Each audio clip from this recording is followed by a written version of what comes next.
Fid-dibattitu ta' tlieta fil-Parlament Ewropew kontra Malta, l-Europarlamentari Spanjol Juan Fernando López Aguilar li hu ex-Ministru għall-Ġustizzja u professur tal-Liġi Kostituzzjonali taċċamata lill-Partit Nazzjonalista u espona l-aġenda propja tiegħu.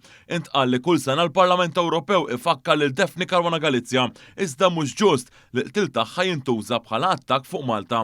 L-ex-Ministru għall-Ġustizzja Spanjol bħall-Europarlamentari Laburisti Maltin għalli f'pajjiżna kien hemm diġà 5 persuni li għaddew ġuri u nstabu ħatja brabta mal-istess omiċidju. But it's not fair to use that commemoration and pay tribute to Daphne Caruana to attack Malta, because Malta has not challenged the rule of law framework.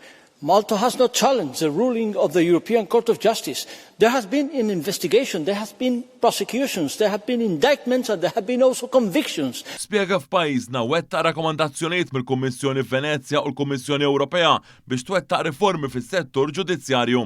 Dan filwaqt li semma li Malta daħlet fis-seħħ id-direttiva tal-antislep li kienet l-ewwel waħda fl-Unjoni Ewropea li għamlet dan. Dan id-diskors kien differenti sew minn numru ta' Europarlamentari li appoġġjaw l-attakk nazzjonalista u fetħula qatta bla ħabel kontra pajjiżna waqt id-dibattitu. Dawn fost oħrajn qalu li f'pajjiżna hawn il-vjolenza u li pajjiżna qed iħammar wiċċ l-Unjoni Ewropea.